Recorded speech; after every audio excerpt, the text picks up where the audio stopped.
I hate seeing people get away with stuff. And I like figuring stuff out. My name is Ian Icavello, and I was the lead detective in the Sarah Harris case.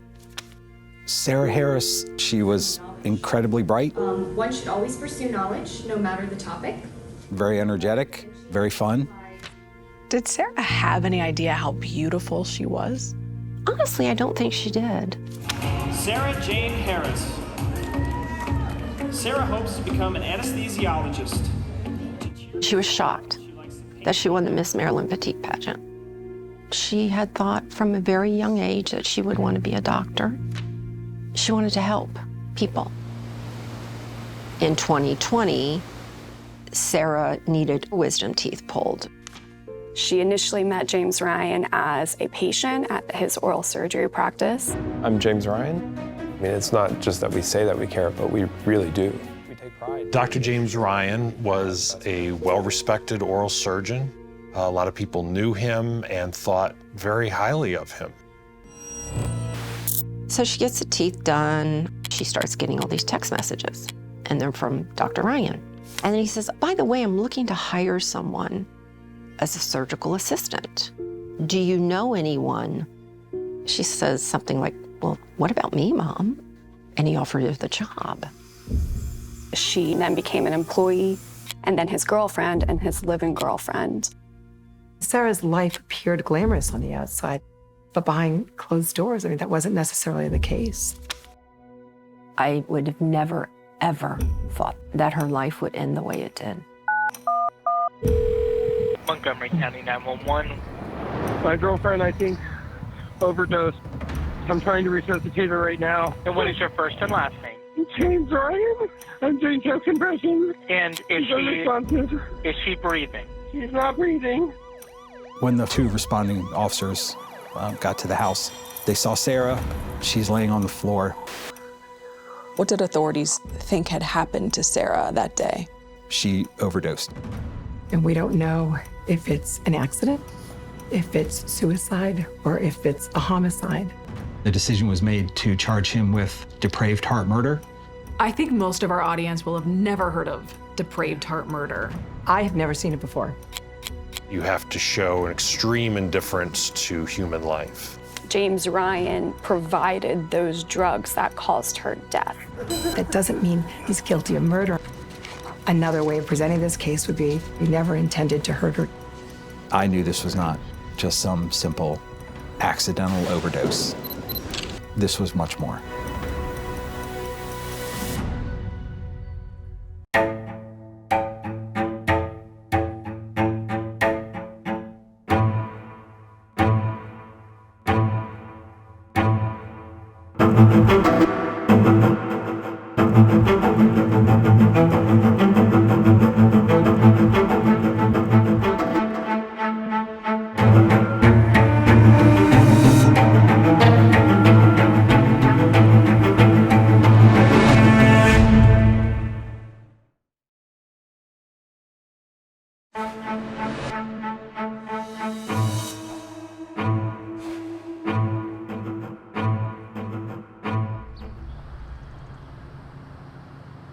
Was she sleeping on the couch last night? Yeah, she would do that sometimes. It's the morning of January 26, 2022. Sarah Harris lies unresponsive on the floor of the room in disarray. Her boyfriend, Dr. James Ryan, tearfully talks with police at the scene. The conversation is recorded on a body camera as they ask him about the night before. We're watching TV, and then she said you should probably go to bed because you're tired and you have to work tomorrow, so I did. What time did you go to bed? Probably about 10 or 11. Ryan has already told authorities he's a doctor and that he thinks it's an overdose. And he says it's happened before. And I did CPR and brought her back. This time, Sarah doesn't survive. Dr. Ryan has suggested where she got at least one of her drugs of choice, a powerful anesthetic. She used to take propofol too. She used to steal that from my office. How they got into her body? I've caught her before with, like injecting herself with things. And why? She was bipolar also, so could be really angry or could be really happy. Ryan had called Sarah's family with the awful news that morning. But her mother, Tina, just didn't believe anything he said. She immediately suspected James Ryan was responsible for Sarah's death. She arrived at the scene about 20 minutes later.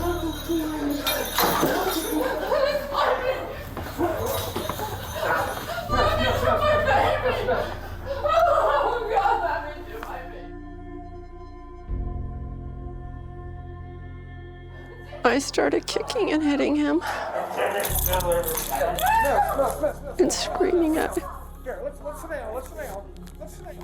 What did he say happened? He said he went to bed and left her alone and came down, and she was unresponsive in the morning. Authorities say they found wrappers from syringes, tourniquets, and saline bags next to the kitchen sink, and drug vials in Sarah's purse. Tina thinks Ryan arranged it that way. He wanted to look like it was a suicide. Tina had long held suspicions about Dr. Ryan. He had encountered Sarah Harris more than a year earlier, not as a girlfriend, but as a patient, to get her wisdom teeth out. Dr. Ryan is somebody who's practiced for over 20 years. He has incredible credentials. Mary Fulginiti is a former prosecutor and defense attorney and a CBS News consultant. We asked her to use her decades of courtroom experience to help analyze this case. He's esteemed and regarded in his community as one of the best at what he does. Tina Harris says the first time her daughter met Dr. Ryan for her teeth in the summer of 2020, the doctor was professional. But she does remember at the time feeling it was curious when his interest in Sarah seemed to change. She starts getting all these text messages. He asks her, "How are you doing?" And she says, "I'm fine." And he starts sending little emojis. What are you thinking as her mom? I thought it was a little bizarre that he added a little happy face, and I thought, well, maybe he just likes using emojis. She says that's when Ryan had mentioned he was looking to hire someone as a surgical assistant. I thought, well, maybe he just thinks that she'd really be a good addition. Dr. Ryan hardly seemed like a threat. He was divorced with 3 grown children and was involved with a woman with whom he already had a baby. At 47, he was more than twice Sarah's age. He said, "No, I don't need your resume. Just come on in for a working interview." I said, "Well, I'm proud of you, honey. That's pretty incredible. He's going to teach you all this stuff?" At the beginning, Sarah seemed to love the job, but Tina says as the holidays approached, an extravagant gift re-triggered her suspicion that Dr. Ryan's interest in Sarah was more than professional. What was it? A diamond necklace. That's quite a gift. I said, "Okay, he's after you." I said, "You got to put your foot down." Instead, in early 2021, she says Sarah announced she had agreed to go out for a meal with Ryan, who was ending his other relationship. He seemed to win over Sarah, and Tina admits in their early days as a couple, even she found him impressive. As a mother, was a part of you excited she was dating a doctor? Well, I was excited. I was excited because he had a wonderful reputation. And she says Ryan was generous. He would lease Sarah a new car and take her and her family on trips, all expenses paid. Tina says, in a way, he spent time courting her, too. He would say, "I would love to have you as my mom. Sarah's so blessed to have you." Tina says she and Sarah always had a special bond. We were very, very close. She says Sarah was close to her 3 siblings, too, especially older sister Rachel. Rachel took it upon herself that she was going to be the protector. But there had been a rough period during Sarah's youth in suburban Maryland. Like many young people, she experimented with drugs and had problems moderating her mood. She suffered from anxiety. When did she first struggle with depression? I noticed depression coming about when she was about 14, 15 years old. She would start feeling down.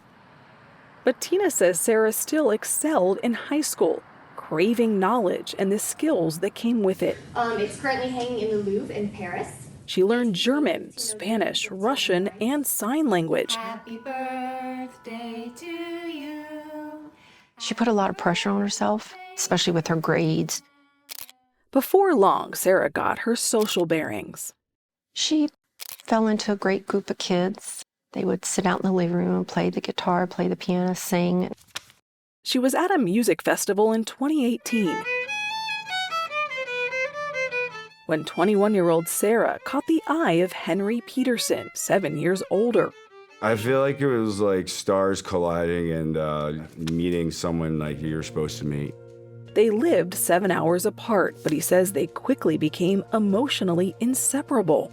We talked about everything you could think of in terms of future marriage and children and family. He says the distance eventually made them drift. Peterson broke it off, though he says he still imagined they would end up together. She and I never stopped talking. The love was always there. By her mid-20s, Sarah had gotten into modeling and competing in beauty pageants. And in 2020, she'd won that Miss Maryland Petite pageant. The next year is when she started quietly seeing Dr. Ryan. And by that summer, they had decided to live together. And that's when everything goes downhill.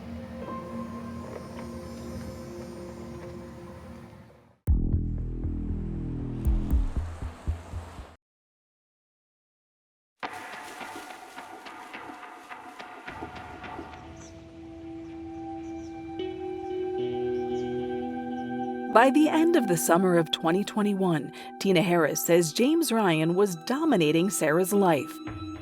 Boss, boyfriend, even letting her live rent-free in his house. But instead of flourishing, Sarah seemed anxious and depressed. She saw a psychiatrist who gave her that bipolar diagnosis. Her complexion starts to change. She starts to lose weight. On a family trip to Key West that September, Tina says Sarah had been asleep when a drunk Dr. Ryan revealed something unsettling. He had first noticed Sarah in the park when she was just 14. I used to see Sarah walking the neighborhood and playing at the park with her friends. And he says, then I found out she worked in the toy store, so I would take my kids there so I could see her. And I remember when she dressed up as Elsa from Frozen, and she looked just like Elsa. And then he said, yeah, and then I found out she worked at one of these restaurants, and so I would go in there for dinner so I could get her as my server. It sounds like Dr. Ryan was obsessed with Sarah. He was. He was very much so. By their next trip to Florida a month later, she says Sarah was acting strangely. She wore a bulky, long-sleeve sweatshirt despite the heat, and it seemed like she and Ryan were always fighting. And she goes, I hate him. I don't want to be here. I want to go home. And when they returned to Maryland, Tina saw the full, horrifying picture of what Sarah's life had become. She says she called Sarah on October 28th, 2021. Phone rang. She finally picked up. She could barely talk. Her words were extremely slurred. So I said, Sarah, what's going on? What's wrong with you? She goes, oh, I'm just really tired, Mom. You knew something was wrong. Yeah, well, I knew she was slurring. Tina says she and Rachel left for Sarah's house minutes later. And we walked into hell. What did you see? Well, Sarah answers the door. She smells. It looks like she hadn't bathed in a week or more. She looked horrible. She'd weighed 120 when she'd had oral surgery with Ryan, Tina says, but Sarah was skin and bones now. And Tina says there was more. The IV bags, needles laying all over the floor, syringes, tourniquets, bloody footprints, bloody paper towels. And there were drugs, bottles and vials everywhere. Rachel gathered them up and photographed them. I never looked at the drugs, and I wish I had. I do think some people watching would think, how did you not look at what the drugs were? Of course. I just wanted to get her out. She says Sarah had offered an innocent, if unconvincing, explanation. She goes, I've just been dehydrated, Mom. He's just hydrating me. I said, I'm turning him in. And Sarah starts crying, Mom, you can't do that. Please don't do that. She's begging me. I grabbed her arms and I pulled her sleeves up, and she had needle marks from here to here, all over her arms, bruises. I became hysterical.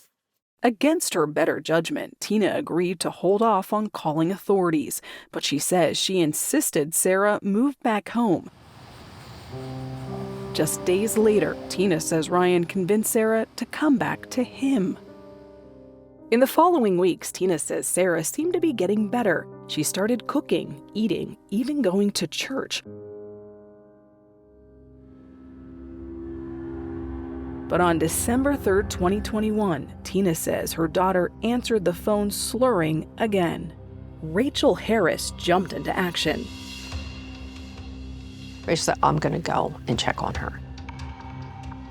When Rachel got there, it was worse than the first time.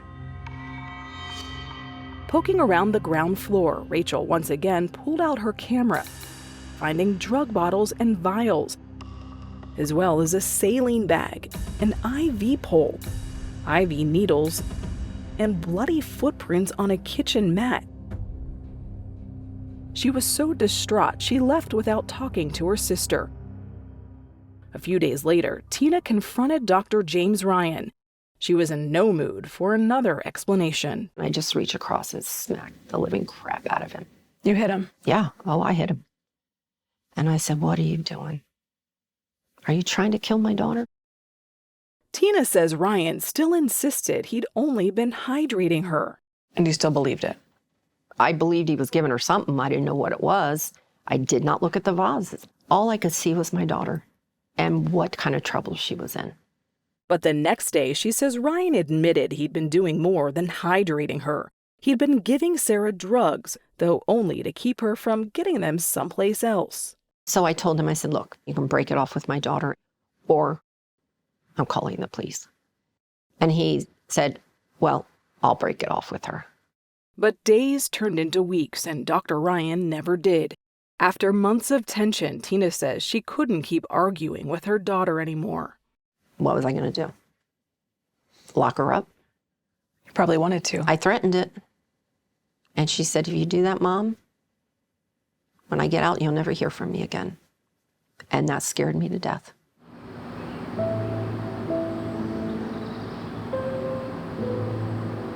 Within weeks, there was a new tragedy for the Harris family. Sarah's brother Christopher, just 38, died after a heart attack in Montana. I had to sign the papers to take him off life support, which no mother should have to do. His death was devastating to the whole family. Sarah posted this tribute message to her brother. Never goodbye. I'll see you soon, big bro.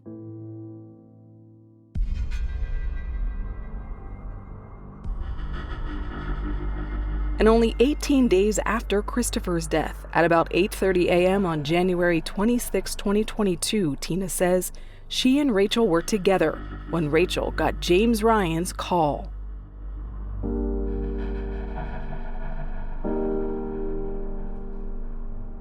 Rachel started screaming. She's holding the phone, and James has it on FaceTime, and he's got the camera pointed at my baby.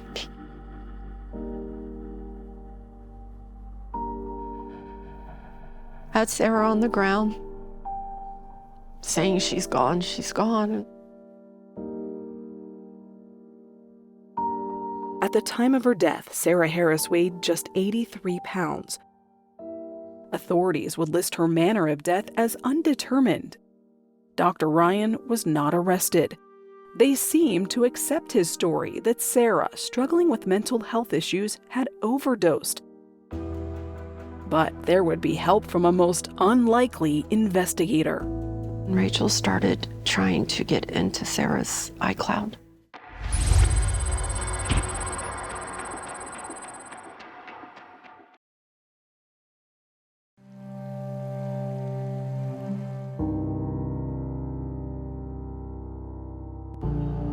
I just hope that you're happy that I'm with someone who truly, truly loves me.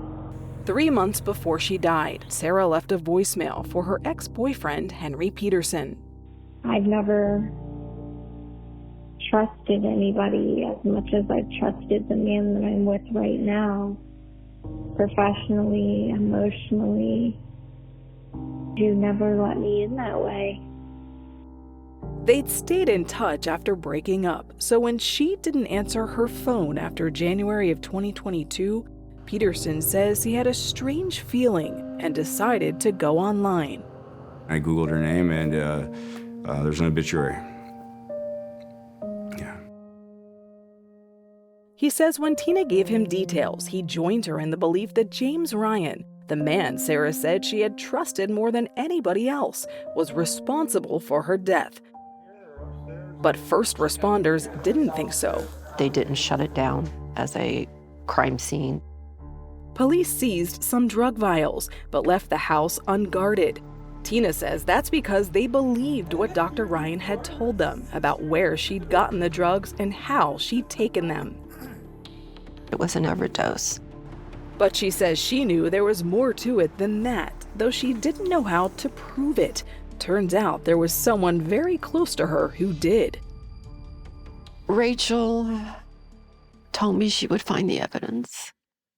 Rachel Harris decided to examine Sarah's laptop to see if it might contain clues authorities hadn't seen. She didn't know the password, but she knew her sister well. It took her about a couple of days to figure out Sarah's password.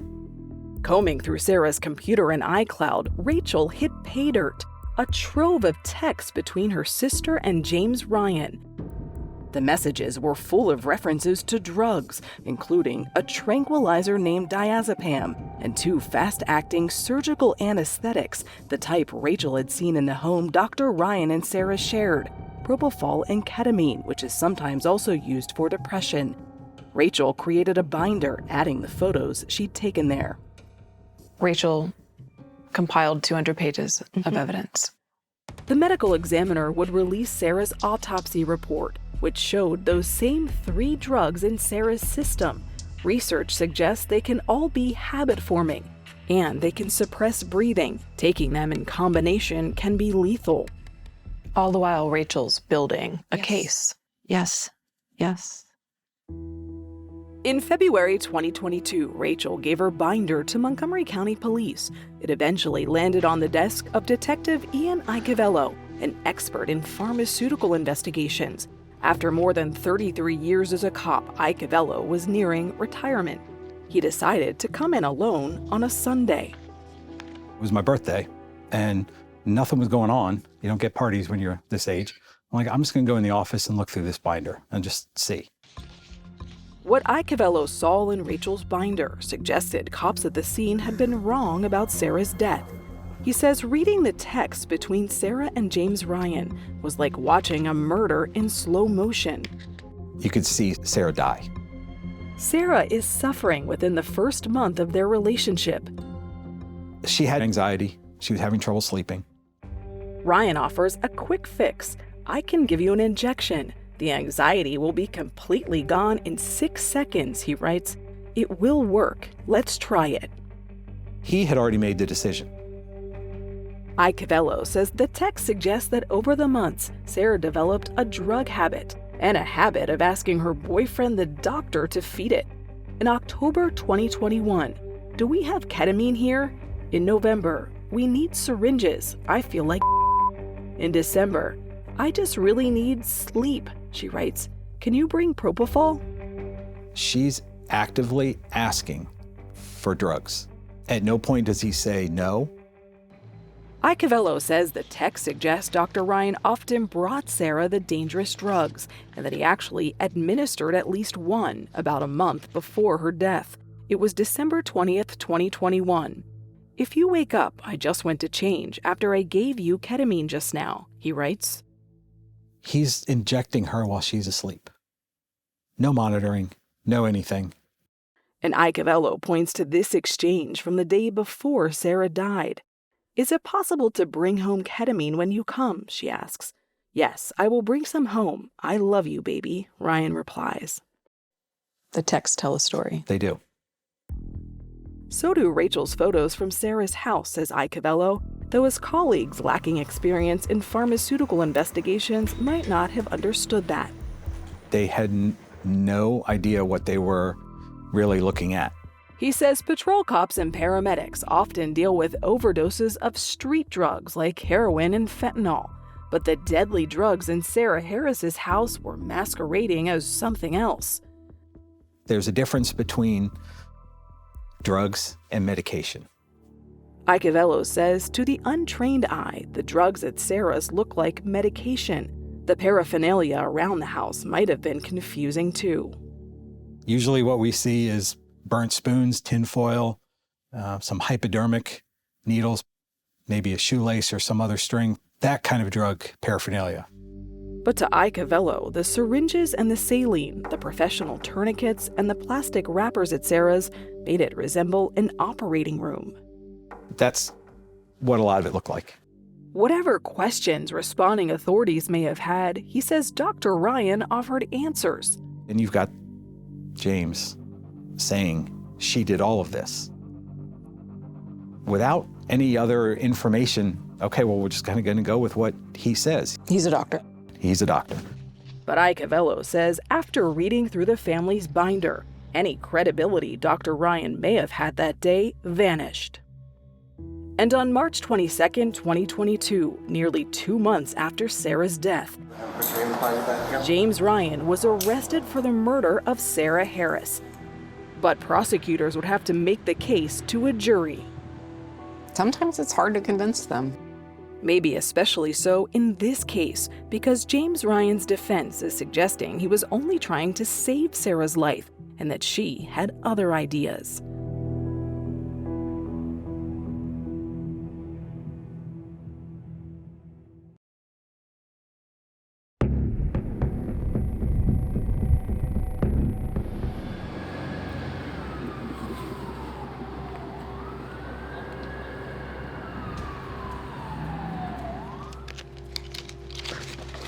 I knew the case was solid. Detective Ian Iacovello was sure Dr. James Ryan was responsible for Sarah Harris's death. And he had no problem convincing prosecutors on Montgomery County's overdose task force. Jennifer Harrison. It's his fault. James Dietrich. He was the one who was providing those drugs. And Kimberly Sissel. He knew how dangerous these drugs were. Ryan was a doctor after all, but as certain as prosecutors were that he knew he was risking Sarah's life, they had no conclusive evidence he intended to kill her. We never suggested that. You can accept that James Ryan loved Sarah Harris, but it does not excuse all the other actions that he took that led to Sarah's death. So they charge Ryan with a subcategory of second-degree murder unfamiliar to many people. It's known as depraved heart murder. Prosecutors say the charge doesn't require proving the killer actually wanted anyone dead, only that they knew their actions would likely kill someone and didn't care. We have to prove that he did it with reckless disregard for the value of her life. Dietrich gave us an example. For instance, if I take a gun and just randomly shoot it into a crowd, I may not necessarily want or care that anybody dies, but that is such a grossly reckless act that someone's likely to die. Prosecutors also charge Ryan with a slightly lesser charge, involuntary manslaughter, plus 2 counts of drug distribution and 1 count of possession with intent to distribute. Ladies and gentlemen, meet Dr. James Ryan. Opening statements begin on August 16th, 2023. There are no cameras in court, but there is an audio recording. But behind closed doors, he was conducting a deadly medical experiment on his 25-year-old patient turned employee turned live-in girlfriend. The prosecution portrays Ryan as a controlling older man who got his glamorous young girlfriend hooked on drugs. He was stealing dangerous sedation drugs from his business and administering them to his girlfriend, Sarah Harris. Prosecutors say the proof of Ryan's guilt is largely in those text messages. Ryan offering to get rid of Sarah's anxiety in 6 seconds, telling her he gave her ketamine while she was sleeping. And on the night before her body was found, apparently agreeing to bring ketamine home to her. Can you tell us about Sarah? I don't know where to start. I was the first to testify. She was my baby. Tina Harris is emotional as she relives Sarah's downward spiral just months before dying. I asked to see her arms. She said, "No, Mama." But I grabbed her arm and I pulled at the sleeves, and her little arms were covered in needle marks and bruises. And the medical examiner tells the jury about the dangerous drug cocktail that brought her life to a tragic end. When people use all three together, those just cause profound, strong sedation. The drugs can be so dangerous, in fact, the prosecution tells jurors that doctors who use these drugs have equipment and protocols in place to revive patients if needed. Even though Dr. Ryan would follow all of those safety protocols in his own office, he would never follow those at home. She was chemically dependent on him. She was chemically dependent on him. Prosecutors also call social worker Janice Miller, who says that kind of power imbalance is a hallmark of abusive relationships. The drugs were the way that he controlled her and really ensured that she wouldn't leave the relationship. He's created an addict. Dr. Ryan and his attorneys did not agree to be interviewed by 48 hours, but at trial, they argue Sarah Harris may have played an important role in her own demise, suggesting that after wrestling with mental illness, she was now losing her battle with anxiety, depression, and drugs. Their focus on Sarah Harris is obviously her mental illness. The defense suggests Sarah may have begun stealing the drugs herself. They want the jury to know about her Facebook post about seeing her deceased brother soon, but the judge won't allow it. But they are allowed to tell jurors about a text Sarah sent Ryan months before her death. She says, "I've lost my will to live." I've lost my will to live. Do you think there's any chance Sarah was suicidal? Absolutely not. Absolutely not. Where's the indication of a suicide on the scene? There is none. Detective Icavello says the drug bottles found in Sarah's purse were too far from her body for her to have given them to herself. These drugs are fast acting. She's gonna be out in seconds. How she put all the medication in her purse, then went and laid down? Not possible. She wouldn't have cleaned up. Somebody else had to have done it. But according to CBS News consultant Mary Fulginiti, the defense argues that detectives mishandled the scene, that there's no way to know exactly what happened, including who administered the fatal dose. They didn't test to see if his DNA or fingerprints were on those syringes. Dr. Ryan chooses not to testify. The defense argues he was a loving partner who was just trying to help Sarah. This is a case about caring for somebody and possibly loving them to death. His lawyers call a friend who saw Sarah using drugs before she began dating Ryan, and a relative who saw them as a happy couple.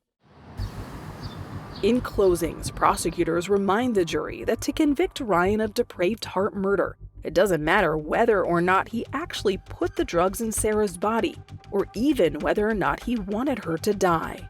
The act of giving her the drugs is him handing her a loaded gun. But would the jury agree?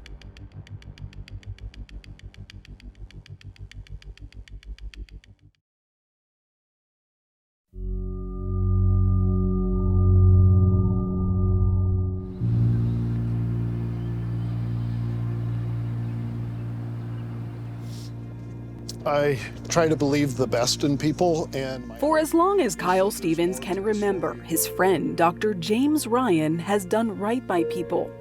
He was a pretty straight-laced, clean-cut guy. When he talked about Sarah, how did he sound? In the beginning, he seemed enthusiastic and excited. But Stevens says at a certain point, Ryan did reach out with a concern. He had asked about how to best be helpful and supportive to someone in that place of depression and possibly addiction. Did it make you wonder if he was actually asking about Sarah? Yeah, but I didn't press. So Stephen says he had no idea what was really going on between the two. Then he discovered his friend was arrested and headed to trial. When you heard the verdict, what did you think? I was taken back. After a nearly 2-week trial, it takes jurors less than 3 hours to reach their decision. Up to count 1, murder in second degree. Guilty.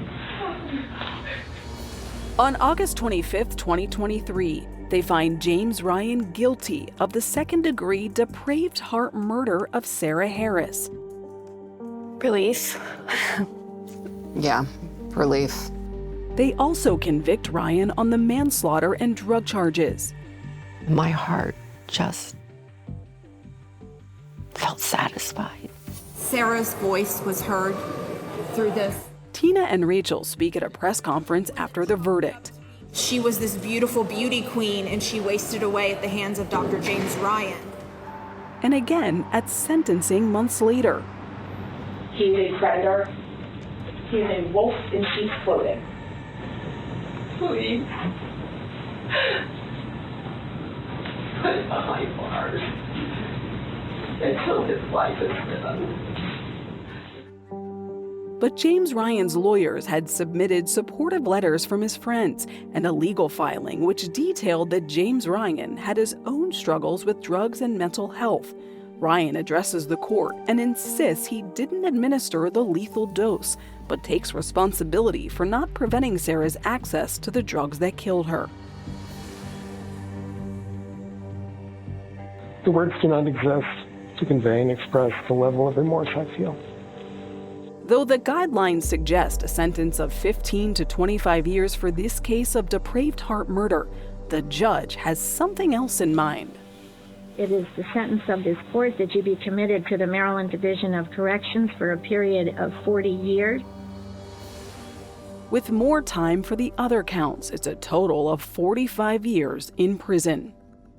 A 45-year sentence puts James Ryan in a category with some violent murderers.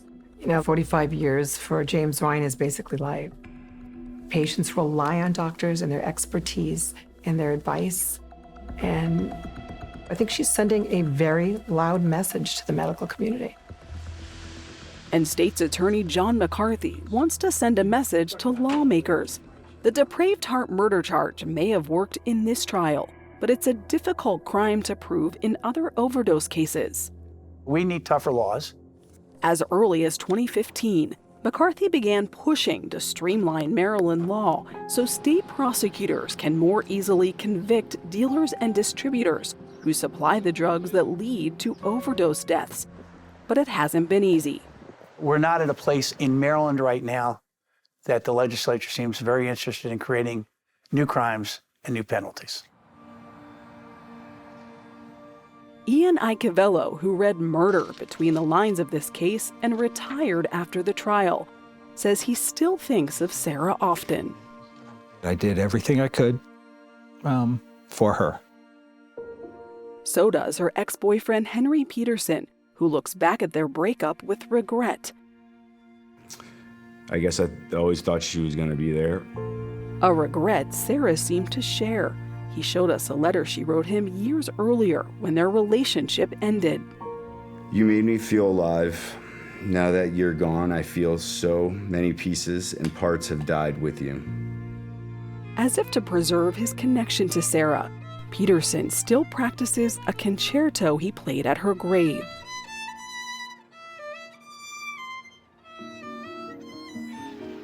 Where today, a mother who faced great loss with even greater courage struggles to face the future without Sarah and her brother, so close in life and death that she actually buried their ashes in the same casket.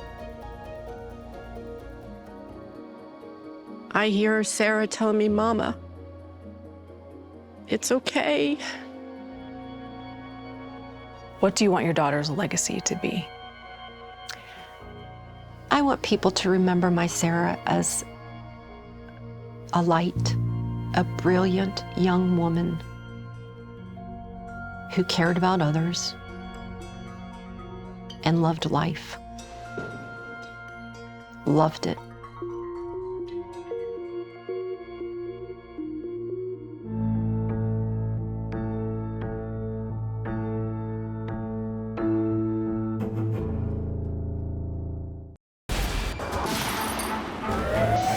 "48 Hours. Don't miss an episode."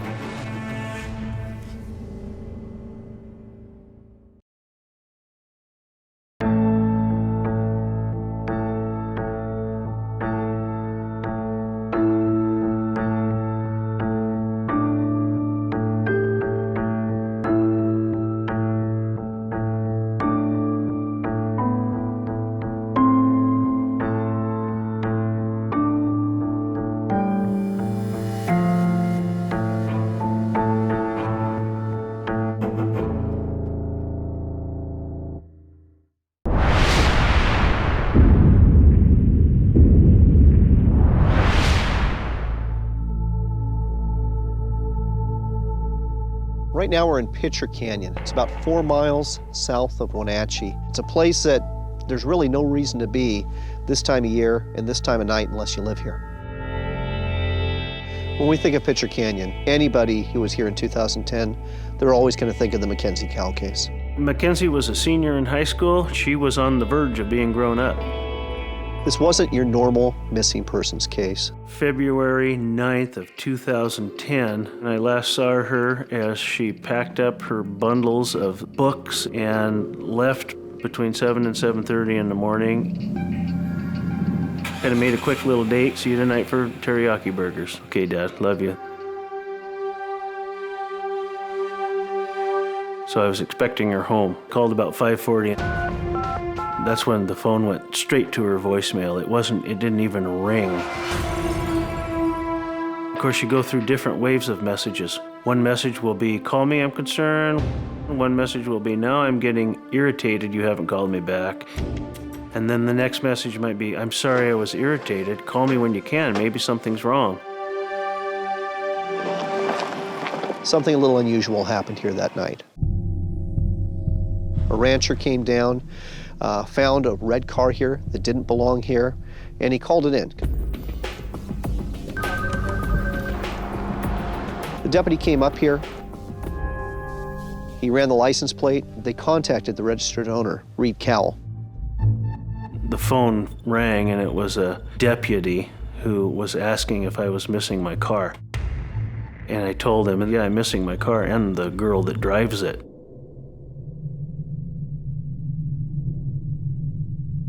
I said, where's the car? And he told me it was up Pitcher Canyon. So I hopped in the car and headed straight that direction.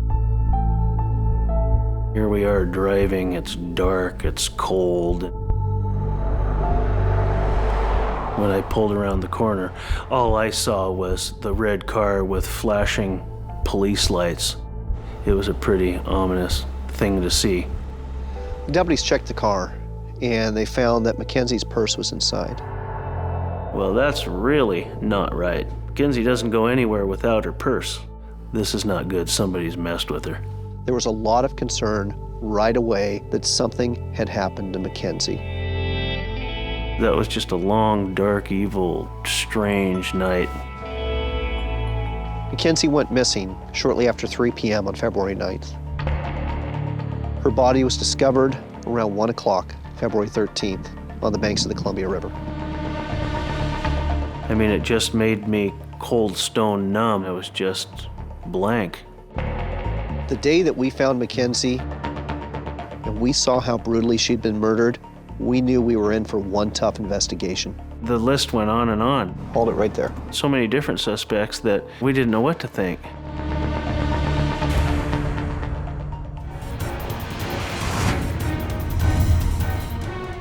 I'm Peter Van Sant. Tonight on 48 Hours, Secrets of the River.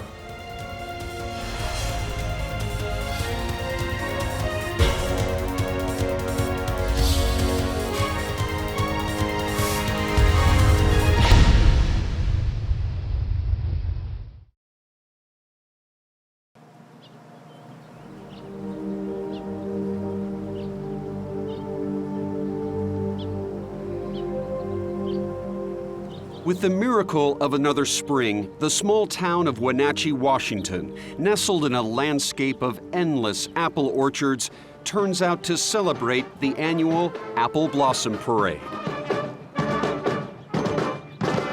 But in 2011, one graceful dancer is missing from the festivities, Mackenzie Cowell. She loved to dance, dance, dance. Anywhere we went, she danced. Grocery stores, gas stations, anywhere. If a song came on, she would just break out in a boogie. Mackenzie's father, Reed Cowell, and his fiancée, Sandy Francis, cheer on Mackenzie's old high school dance team, the Applettes. And was she good at it? Oh, she loved it. She loved it. Beautiful. Mackenzie, 17 years old, was 5'8", strong and beautiful, a young woman with a future, at the heart of a family unit that couldn't get enough of each other. We used to call each other on our cell phones. That's how bad it was. Rooms From were upstairs to downstairs to argue over whose turn it was to make floats. Yeah. This to make like Coke floats, root beer floats? Root beer floats were her root favorite. beer floats, orange floats. The family is as authentic as the American West, starting with Reed. He's at home among the soaring Cascade Mountains, rich blue skies, and of course, the orchards of apples. And you felt safe having your family here. We did feel safe. And Mackenzie, a senior in high school, was thriving. She was working to achieve dreams that she created on her own. So her day started at 6:15 in the morning. She had to be out of the door by 7:15. There was also her dance, modeling, and efforts to learn a trade. For that, she came here, the Academy of Hair Design, smack in the middle of downtown Wenatchee. What drew her to that, do you think? I think her modeling and her love of clothes and, you know, the makeup and just primping and being a girl. Being a girl was something Mackenzie loved. Her boyfriend, Joaquin Villasano, was smitten. Did you love her? Yeah, I loved her a lot. Did she love him? Absolutely. It was February 9th, 2010. Reed and Mackenzie had planned a father-daughter dinner date at home. The orchards were barren and the cold Columbia rolled through town. Beauty school got out at 5 o'clock, so I called her about 5:40 to see how close she was. And her cell phone went right to the voicemail, which was pretty weird. 2 hours later came that call from police and Reed's desperate ride into darkness and fear. The next morning, Detective John Cruz of the Wenatchee Police Department joined the search for Mackenzie. It got serious pretty quick. Police would trace Mackenzie's last known steps on the day she disappeared. We're at the Academy of Hair Design. Mackenzie Cowell is a student here. It's 3 o'clock. She's just finished asking one of her co-students, hey, do I have to sign out if I'm just leaving for 15 minutes? Right after that, she leaves out this door right here. This one right here? Right here. She comes up these stairs, and she's recorded on these cameras here. These security cameras on the side of this wall? That's correct. This video, taken by those security cameras, captured the last images of Mackenzie alive. When she got to her car, she sent a text to her boyfriend, Joaquin. She said, hey. Hey. That was the way she greeted you? Yeah. Then, Mackenzie Cowell disappeared.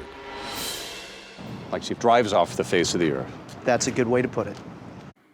I'd lay awake at night and, where are you? Everyone, even strangers, was searching for that answer. We just started canvassing any neighborhood. After several days, that was our strength and our hope. Then, 4 days into it, Reed Cowell got a call from the FBI. But she told me she was so very, very sorry to have to tell me this over the phone.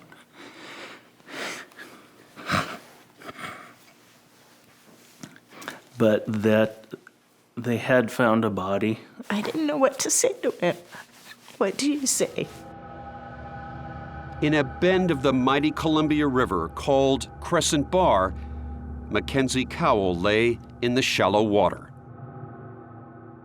And right here in this location, about 15 feet out from here is where Mackenzie's body was located. Douglas County's chief deputy, Robin Wagg, was struck by the brutality of the murder. A combination of strangulation, a blunt force trauma to the head, a deep laceration into the neck. And horribly, Mackenzie's killer had attempted to saw off her arm. You could see a knife still stuck into the tissue. A knife was still in her body? Still stuck into her shoulder, into the tissue. What did you guys do at that moment? Just stood there and held each other. The police went to work, and after meeting with Mackenzie's boyfriend, they decided to give him a lie detector test. Do you know who killed Mackenzie? And they kept saying that I failed that question. Do you know who killed Mackenzie? No, I didn't. Detectives kept Joaquin in their sights, but the investigation took a dramatic turn when a surprise witness came forward. Liz Reed swore she knew who killed Mackenzie Cowell, and that the video of Mackenzie leaving the beauty school was not the last recorded image of her alive. Liz swears she saw the murder itself unfold in a chilling videotape. I saw it with my own eyes. Recorded by the killers.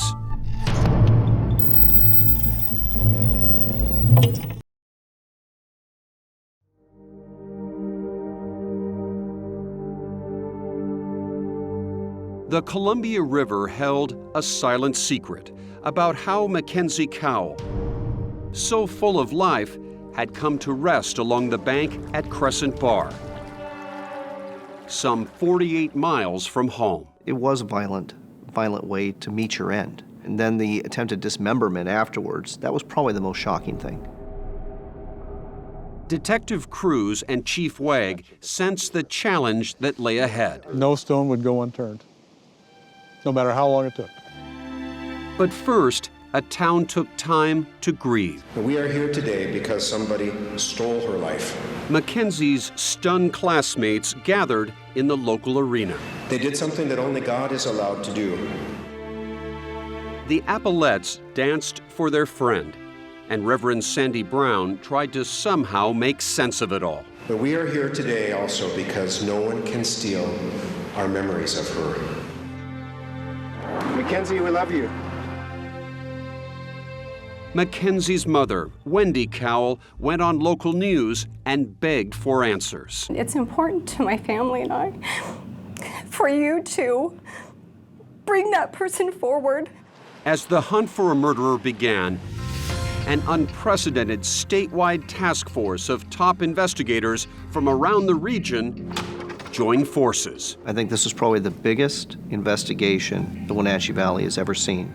First to be questioned were those who loved Mackenzie most. We interviewed Wendy, Reed, family members. I would never describe Reed or the mother Wendy as a person of interest in this case, but we certainly did look at them.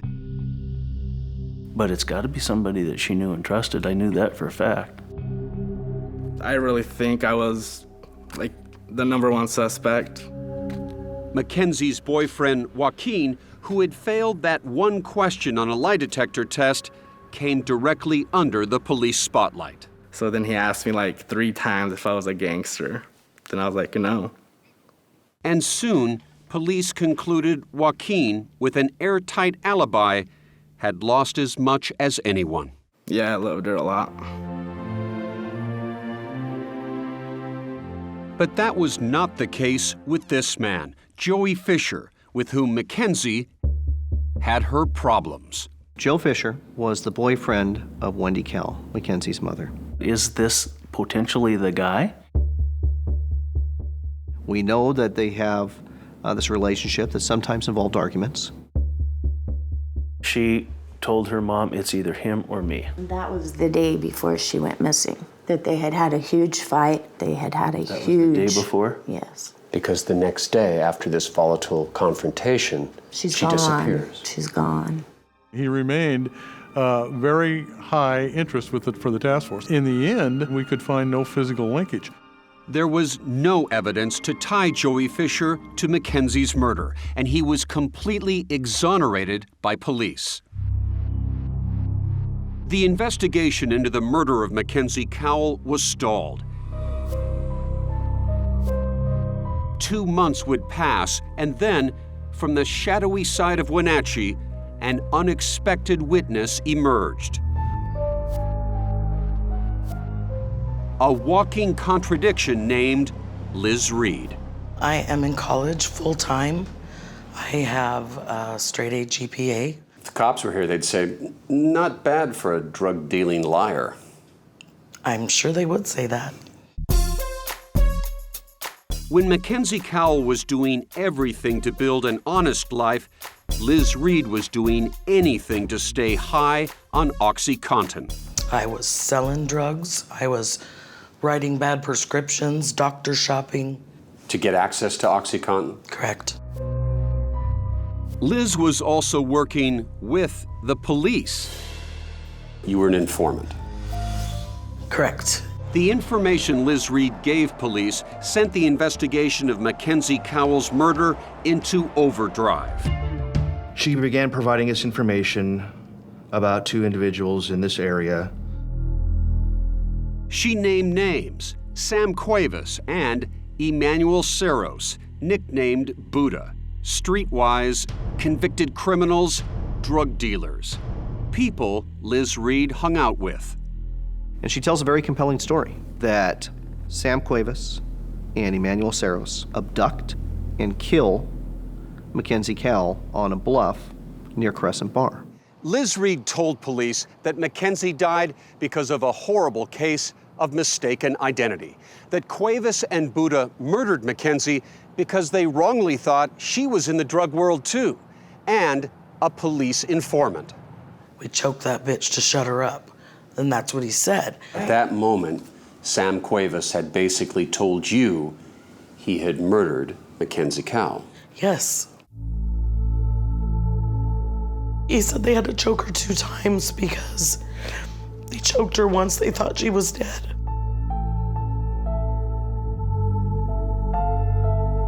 It was compelling, and that's why we invested so much time and so much resources, because we were excited. Liz Reed claims she provided more details to the cops, including a description of the knife allegedly used during the attack. So essentially, you had described the murder weapon prior to it being made public by anyone. Yes. And come spring,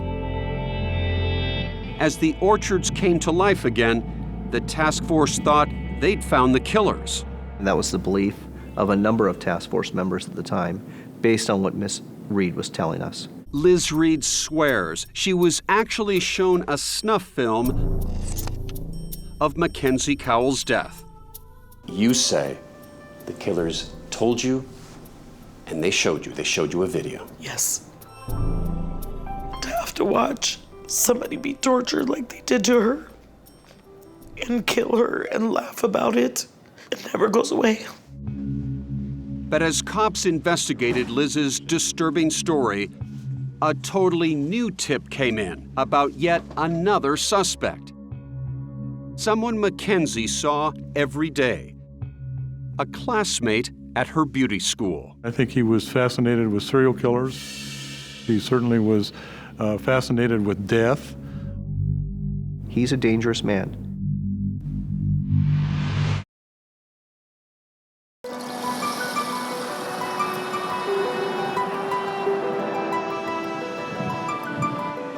The investigation into the murder of Mackenzie Cowell had dragged on for 7 months.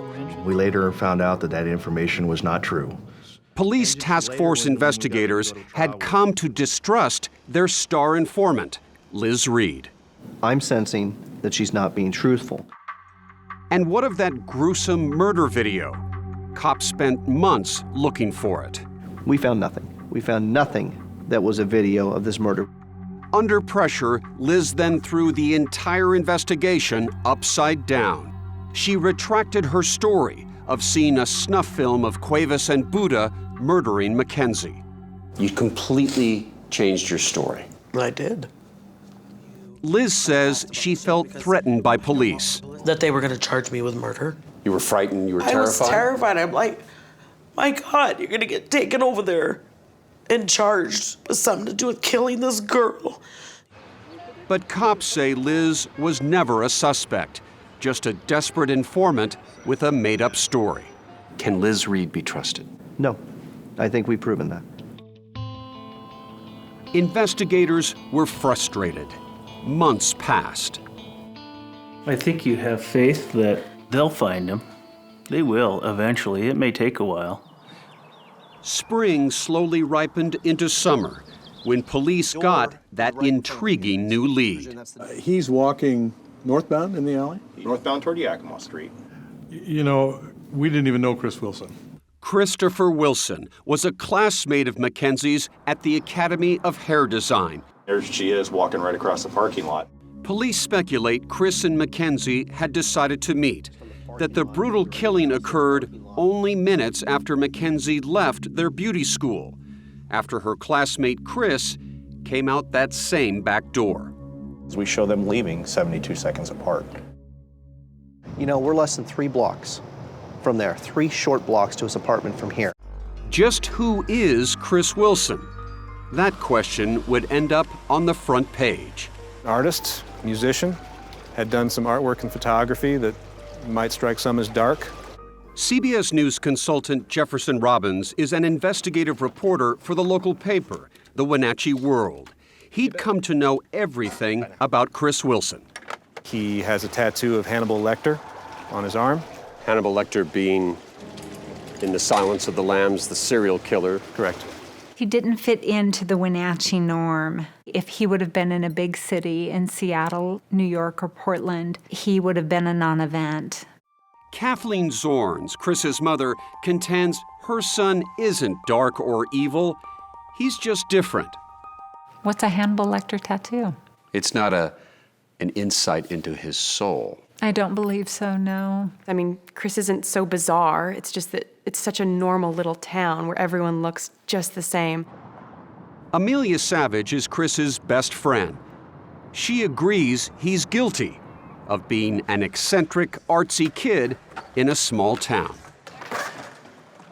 He's not a perfect person, but he's a good person. So it was seemingly out of the blue that friends and family were told Chris wasn't just different, he was potentially dangerous. Was he fascinated with the dead, with serial killers? No. You laugh. It's ridiculous. And compounding their disbelief was the source of the letter to investigators suggesting Chris Wilson might be a killer. Theo Keys is yet another troubled police informant, a man who served jail time, had been a friend of Chris Wilson, and had a reported history of mental illness. He wrote the letter while he was in jail for exposing himself to a barista.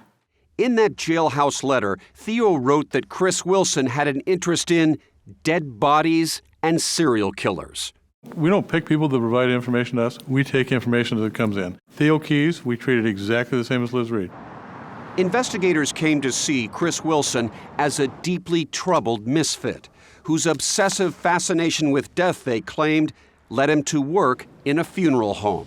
There are thousands of people working in funeral homes across the country. That's a profession. But it wouldn't be Chris's tattoo or work in a funeral parlor that made him the prime suspect in Mackenzie's murder. It would be forensic evidence discovered by investigators along the muddy river bank at Crescent Bar. What led us to Chris Wilson was DNA evidence. His YSTR DNA was on a piece of duct tape that also had Mackenzie's blood that was by Mackenzie's body. It wasn't that he was different. It was his DNA. Chris had given police a swab of his DNA on August 11th. Although not totally conclusive, the crime lab determined the DNA on the duct tape could belong to Chris Wilson. That's when Chris got the grilling of a lifetime. Chris, have you been to Crescent Bar? No, I haven't been to Crescent Bar. Well, you know, your DNA was. And at that point, he goes ahead and says, I don't see how that could be, and I want a lawyer. I tell him, Chris, you're under arrest for the murder of Mackenzie Kell. No emotion. Absolute flat lie. No reaction at all? Zero. 8 months after Mackenzie Cowell's car was found abandoned, Chris Wilson appeared in court. And there he is standing at the table in front of the judge. And I just went, that's him? No, that can't be. How could that guy have killed Mackenzie? Chris Wilson was charged with the murder of Mackenzie Cowell. The charge here, sir, is murder in the second degree. How do you plead? Not guilty. And when you made eye contact with him? Chris Wilson does not make eye contact with anyone. Kathleen, you are passionate in your belief in Chris's innocence, correct? That is correct. In fact, Kathleen says that at the time police believed Mackenzie was being murdered, Chris was with her, picking up a plate of cupcakes. He was perfectly normal, fine, happy. He was the Chris as you would have seen on any other day. Any other day. Any other day.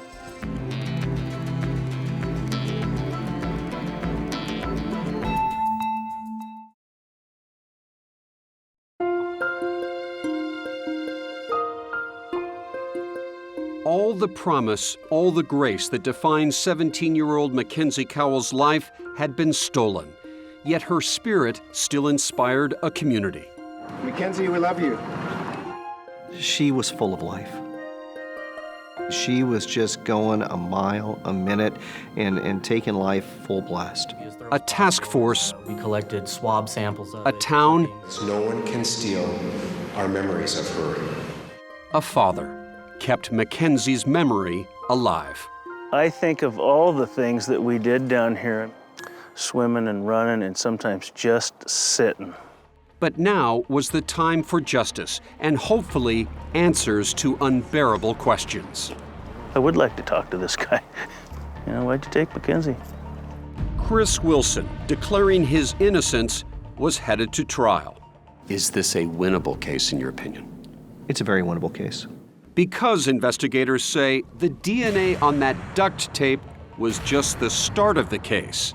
This is what we determined was the residence for Chris Wilson. Let's head inside. Okay. Chief Wagg's task force combed over every inch of it. When they started spraying the luminol, they found what turned out to be a fairly substantial stain that they were sure was blood, and it was right in this area right in here. The cops cut the stained carpet. Then, a small bloody patch was tested for DNA. It came back exclusively as Mackenzie Cowell's blood, and it was a substantial stain. So, Chief, what do you believe happened in this apartment? This is where Mackenzie Cowell was murdered by Chris Wilson. Then there was this. Pretty clean? A controversial video of Chris Wilson. Video me, just get away, is it clean? Taken by his friend, Tessa Skyleman.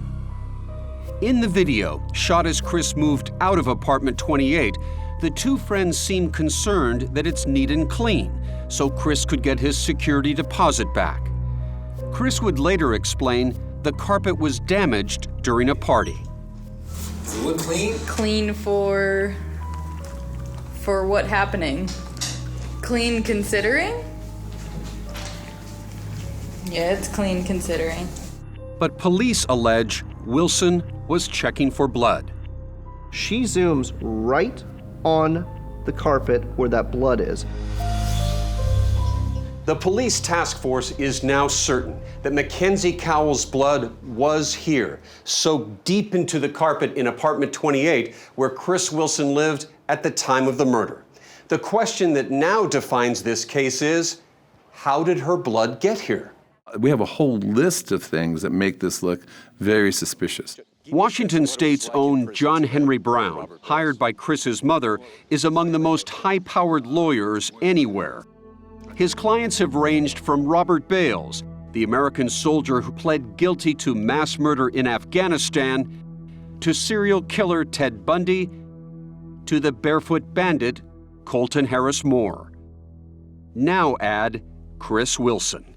Chris is clearly kind of the classic underdog, and that always is attractive to us. Together with co-counsel Emma Scanlon, he is crafting a strategy that it's not Chris Wilson who is guilty, it's law enforcement of unspeakable corruption. I'm saying to avoid professional embarrassment, they did whatever it took. Including, allege these two lawyers, somehow planting Mackenzie's blood in Chris's apartment. This is Wenatchee. They do things like that. John Henry Brown's attitude about Wenatchee goes way back. Allegations about sexual abuse of children. It was the mid-90s. Dozens of people were charged with child sexual abuse. Most were convicted, wrongfully it turned out, until a young John Henry Brown succeeded in having some of the cases dropped or overturned. It was completely false, made up, what's become known as the Wenatchee witch hunt. You don't like that when your investigators are accused of things that seem to be baseless. Gary Reason was the prosecutor then, going up against John Henry Brown in the child sex abuse scandal. And he is the prosecutor now against Chris Wilson. Mr. Brown likes cases that are high visibility. He likes publicity in his cases. What bothers law enforcement most isn't Brown's dramatic flair. There's no evidence that the blood was planted. The blood was left there by Mackenzie Cowell when Chris Wilson murdered her. Remember, Mackenzie's jugular vein had been cut. And Brown argues there should have been blood discovered all over Chris's apartment. How do you explain that? He was interested and infatuated with the serial killer Dexter, the serious Dexter. Dexter is the hit Showtime series where the killer often brings his victim into a room draped in plastic to keep the crime scene clean. You know, he very well could have had plastic down on the floor. We just don't know. But why was Mackenzie in Chris's apartment? Police believe they'd become friends. No way, swears Chris's mother. They weren't friends on Facebook, on MySpace. In your opinion, is there a campaign against your son? I believe there is a conspiracy to frame him, yes. And I'll tell you this, that's nuts. DNA evidence led us to Chris Wilson, and the DNA evidence tied him to Mackenzie Cowell. If Chris Wilson did not murder Mackenzie Cowell, who did? Sam Cuevas and Emmanuel Cerros. Sam Cuevas and Emmanuel Buda Cerros, those two small-time drug dealers Liz Reed once swore confessed to her. Liz changed her story yet again and now told Chris Wilson's lawyers her tale about seeing that videotape of Mackenzie's murder. And she was prepared to testify under oath that it was all true. You're certain what you saw was the death of Mackenzie Cowell? Yes. On video? Yes. Liz Reed was now slated to be the star defense lawyer's star witness. But Chris Wilson still had one big problem. Mackenzie Cowell's blood is in Chris Wilson's apartment, and you can't explain how it got there. Well, yeah, it's very difficult to convince a jury that evidence has been planted, but we are going to attempt to do that.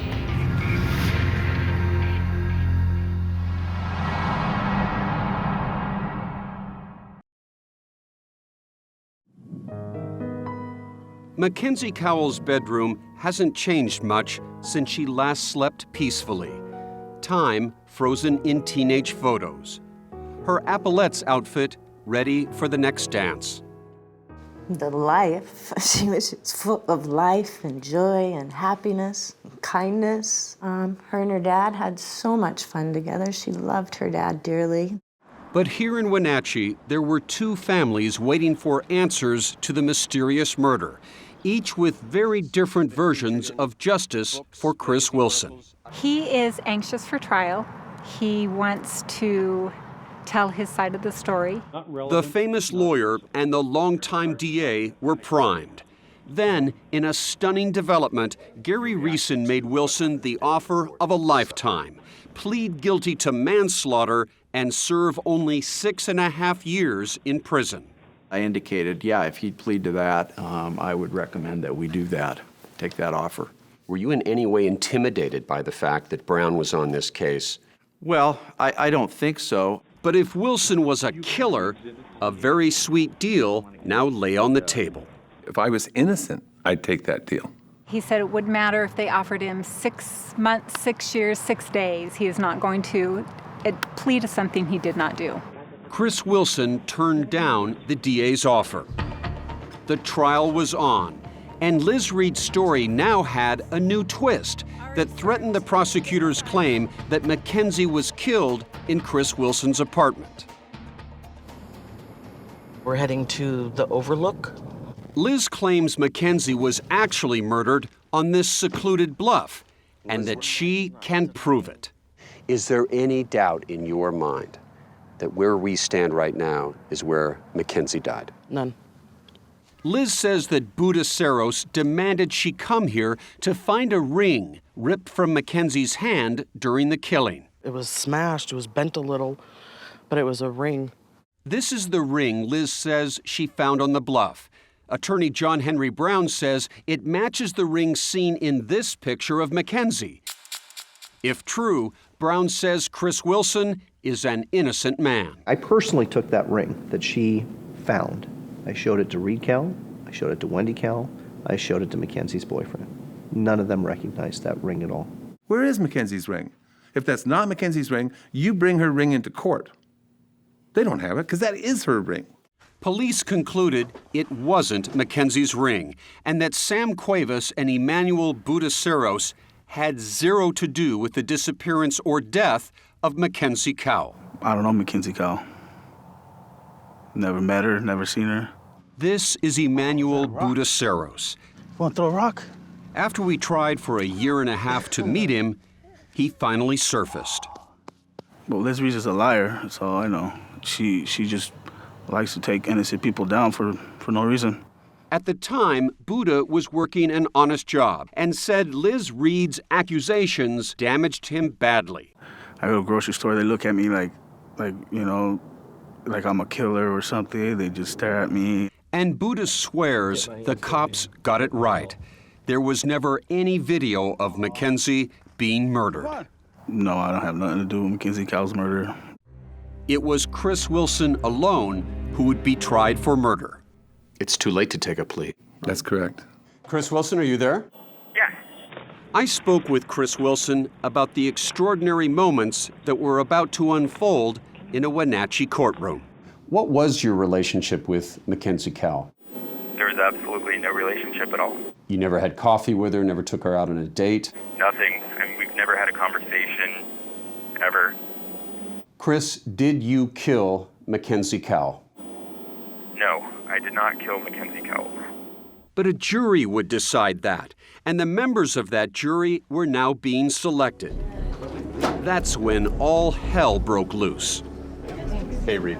When we got the jury questionnaires back, I believe it was 80 to 85% of them said, no, he's absolutely guilty. There is no way in hell he will get a fair trial here. It was the 11th hour and 59 minutes. Suddenly, Chris Wilson was getting cold feet. The veteran DA and the star defense lawyer once again talked plea bargain. So is this a done deal? No, because they have to talk to the family. Reed Cowell and Sandy Francis, who had lived every day for Mackenzie, made their way through a courthouse in chaos. So what's going on? Plea bargain. But it also includes a written statement that I did this. I kidnapped her and I murdered her. So it's Please rise. In Judge John Bridges' packed courtroom, a community gathered. You may be seated, thank you. Chris Wilson accepted a sentence far longer than the first deal, 14 years in prison, in exchange for agreeing to these words. Mr. Wilson, it reads, "This is my statement. I also did recklessly cause the death of Mackenzie Cowell by strangulation and by stabbing her with a knife." Mr. Wilson, is that your statement? Yes. And are those the things that you did? Yes. But Wilson would tell 48 Hours he pauses at this moment in the courtroom. Are those the things that you did? Yes. Because the deal was based on a lie. and that he took it only to avoid a longer sentence. Did you almost say no? Absolutely. Do you believe you were framed? Framed by law enforcement? Yes. Am I happy that Chris Wilson's jailed for 14 years? Absolutely. Do I wish it was 40? Absolutely. But just why did the DA offer a deal? I had no evidence to prove Mr. Wilson was in there with Miss Cowell when that blood was deposited. The judicial dance was over. Our job is to keep our community safe, and we know that we are sending a killer to prison today. The anguish and questions were not. In open court, Chris just pled guilty on 3 counts. Do you believe him? No, I'm his mom. I do not believe him. Then, 2 proud women who had lost what they valued most shared the humanity they had left. Sorry. I'm sorry. Jefferson Robbins told the tale on the front page. Reed and Sandy headed home, past the gentle orchards. As the Columbia River rolled on, whispering the name Mackenzie. I have a really nice wind chime out in the front yard. And when that wind chime goes off, I think it's her talking to me. And I don't always think about her as being gone. I still think about her as though she's still around.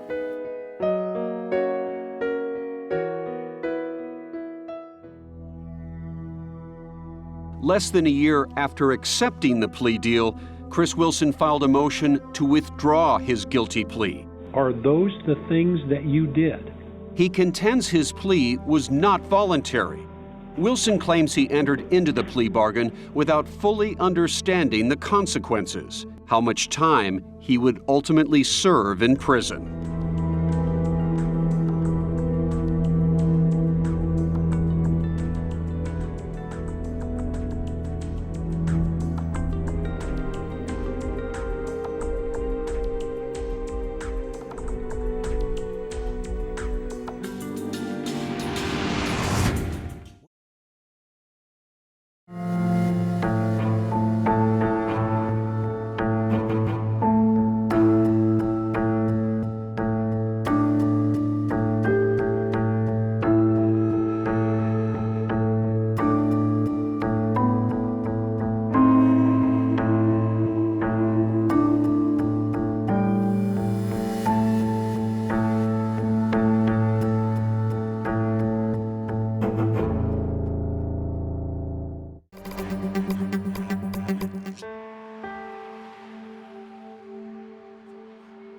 From the beginning, this was strange.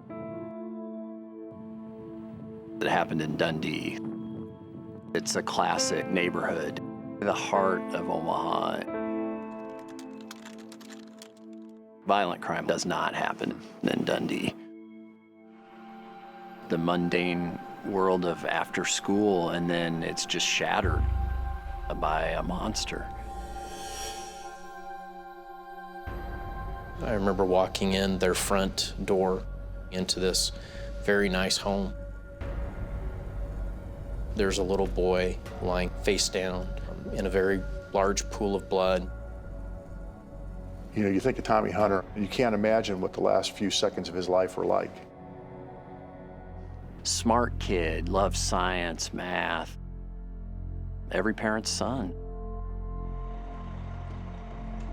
And then as you walk through the house and you get to the back door, you see this large pool of blood and this lady who had very evidently been pushed down to the ground and attacked. Shirley Sherman, grandma, gentle soul, hardworking. To have anybody murdered is a shock to the community, but to have an 11-year-old boy and a housekeeper killed in the manner they were, I think is a whole nother level. There didn't appear to be anything missing in the house. No robbery. No, there was no readily explainable reason behind what you see. On that day, one of the neighbors happened to notice a car that she wasn't familiar with. It was a fleeting glance at him and his vehicle. Silver Honda CRV, Things went cold after the first couple months. How frustrated were you getting? Incredibly. I don't even know if I can put it into words.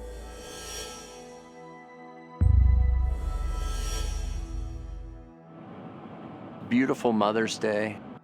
Tragedy strikes again. Dr. Roger Brumback and his wife, Mary. Yeah. Murdered. Detective, do you remember the first time you walked into this house? I do. What did it look like? The aftermath of an incredibly brutal murder. Roger Brumback devoted portions of his medical career to childhood disease and then to Alzheimer's. Mary Brumback could not have had an enemy in the world. We walked through that first door. Scott and I had a real definitive moment after we walked through that house where we're like, you know, I've seen these things before, specifically with the wounds to the right side of the neck. You don't see a lot of knifings or stabbings that are like that. When had the last time been that you had seen stabbings like that? It was 2008 with Thomas and Shirley. The mindset at that point was, there's a connection here. Light bulb must have gone off very brightly. It's incredible on so many levels. You can't help but be touched by the innocence of all of these victims. And then it's in peaceful neighborhoods on beautiful days. This is a once-in-a-lifetime type story.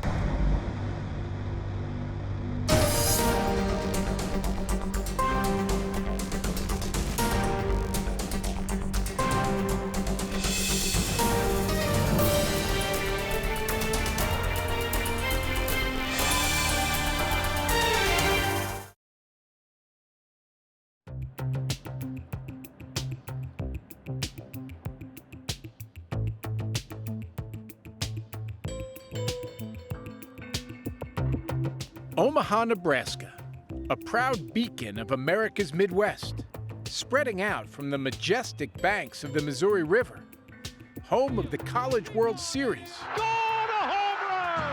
and Warren Buffett, rich enough to live anywhere he chooses. My take on Omaha overall is it's a terrific place to live.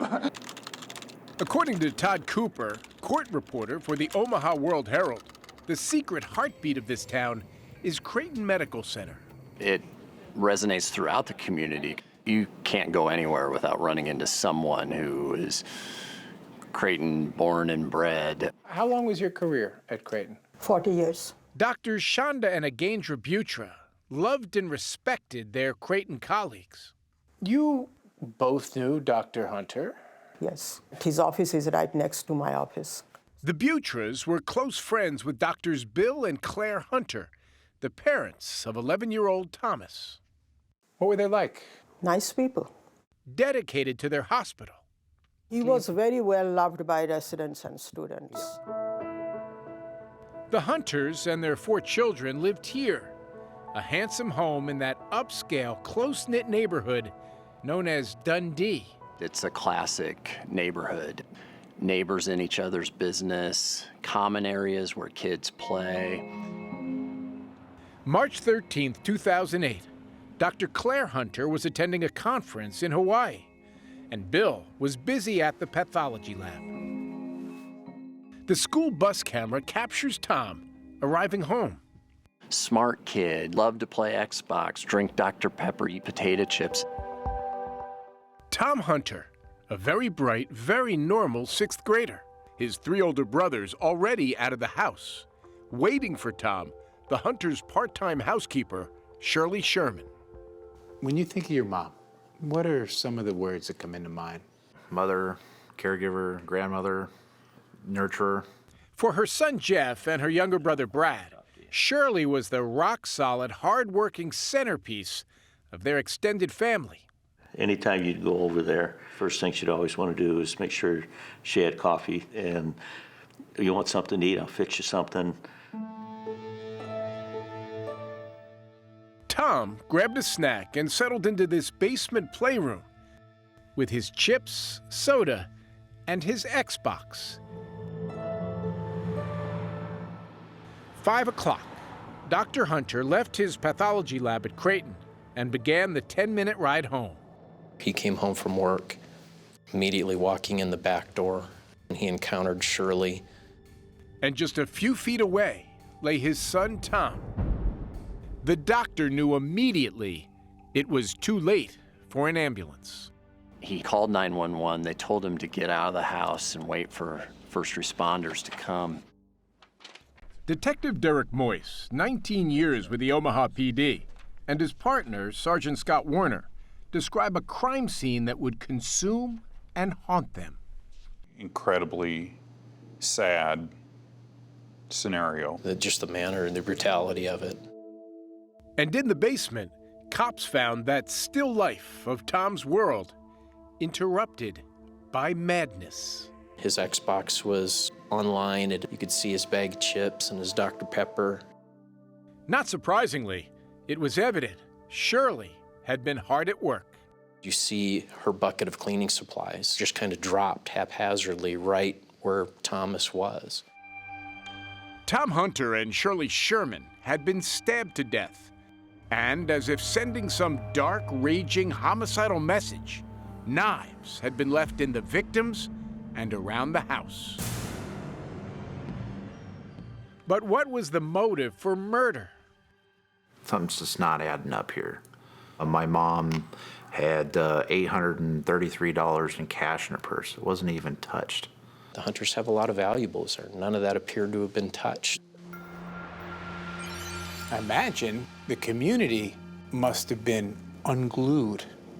I think a city as a whole, an 11-year-old boy doesn't get killed in his home. It just doesn't happen. For Detectives Moyce, Warner, and the other investigators, the horror of these gut-wrenching murders would soon be paired with a deep frustration. The crime scene left them little to go on. No DNA, no motive, no apparent suspects. One of the neighbors happened to notice a car that she wasn't familiar with. That was the first clue, and it would one day prove critical. The neighbor's sighting of a silver Honda SUV with out-of-state plates prowling the streets of Dundee. It caught her attention not only because of the car, but watching an individual that had exited the car take a satchel and then walk northbound on this street. Moyce and Warner played out one scenario after the next. And it occupied our lives every day. And when I say every day, I mean all day. Was Shirley the target? Might Tom have attracted an online predator to his basement playroom? Was there something that had occurred online over his gaming, over a computer? And there was Creighton itself. Were the murders a gruesome act of vengeance by a disgruntled former employee targeting Tom's parents, the Hunters? Detectives briefly considered this man, Dr. Anthony Garcia, a former resident in the pathology program. Bill Hunter had fired Garcia back in 2001, but Bill Hunter dismissed Anthony Garcia when they brought up his name in an interview. Now, he got fired, but he left quietly. every lead seemed like a dead end, leaving nothing but shattered families. You just can't put it out of your mind. We did not want it to just go away, disappear. They want answers, and the only people they can really turn to is us. Was there ever a point for either of you where you thought, we're just never going to find out who did this? Sure. Yes. Absolutely. Yeah, there was.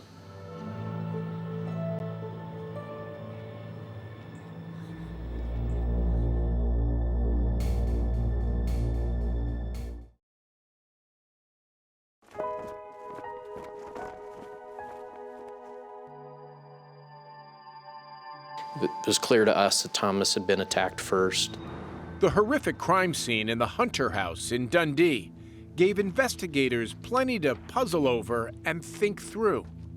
We just didn't see anything that would have precipitated the murders. Even after a couple of weeks into the investigation, we didn't know if Thomas was the intended victim, if it was Shirley, if it was the Hunter house, the Hunters themselves, or if it was a completely random act. Moyce and Warner kept grinding and getting nowhere.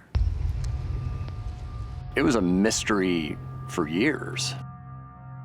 Let's talk about Mother's Day, 2013.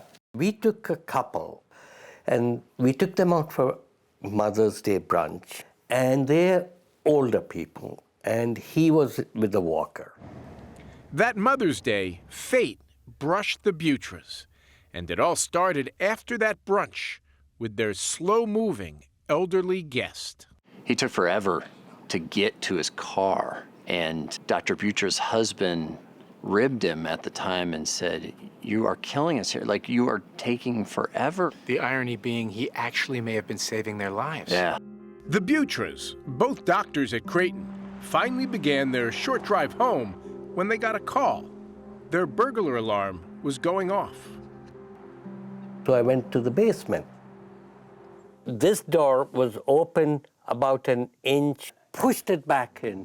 The door was ajar, but nothing was out of place. They had no idea how lucky they were. Cops say the intruder moved on just a few miles down the road to the home of Dr. Roger Brumbach and his wife, Mary. Roger Brumbach was in his old clothes, painting the entryway of his house, getting it ready to sell. They were moving away. They were going to retire. They were on the cusp of what we all work for. And they had talked to their daughter via FaceTime. His daughter cracked a joke. She screenshot it. It was shortly after that FaceTime chat that Creighton doctor Roger Brumbach answered a knock at the door. And boom, just immediately shot.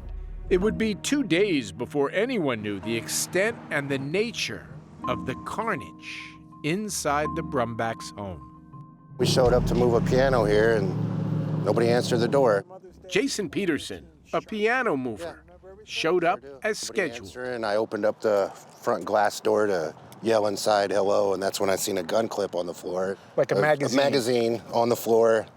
The piano mover called the cops. There's a gun clip and some bullets on the floor. I just think there's something going on in this house. That day, detectives Derek Moyce and Scott Warner just happened to be on call.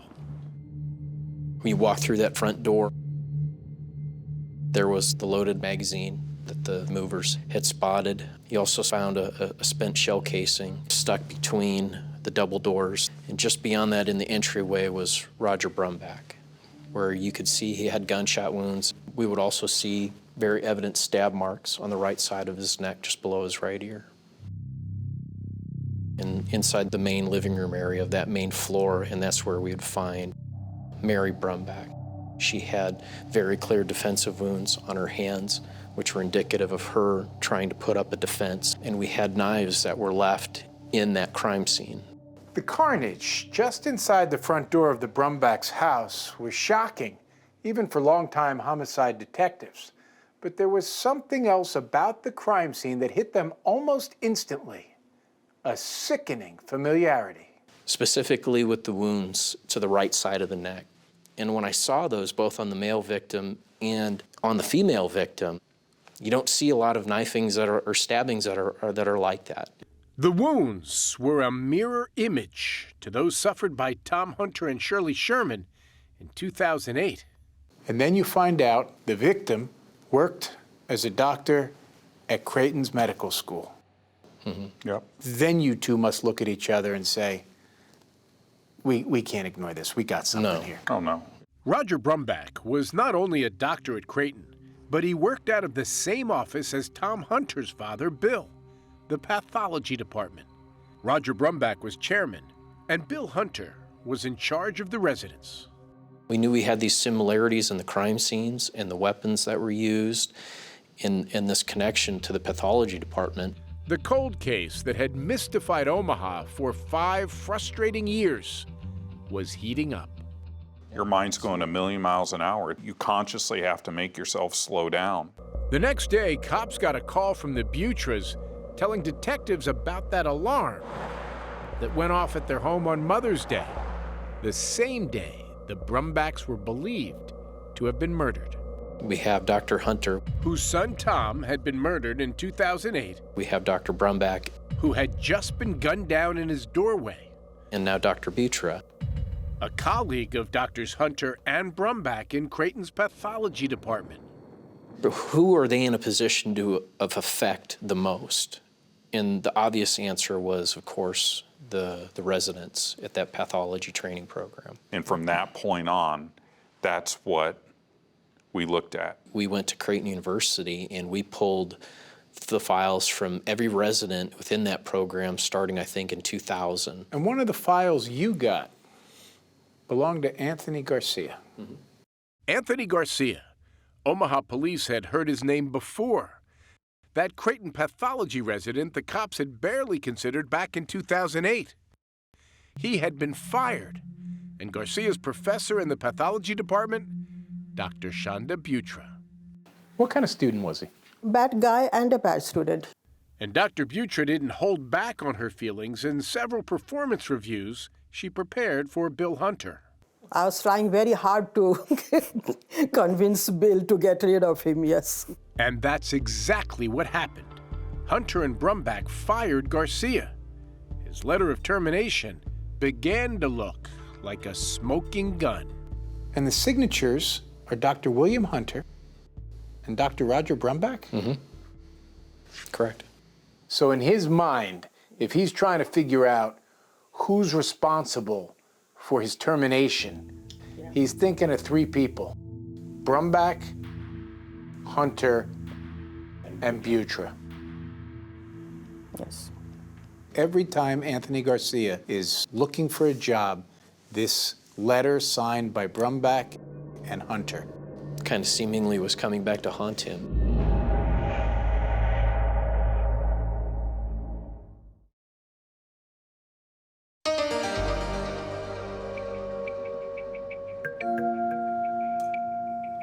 Where does this case, where is it in terms of your frontal lobe?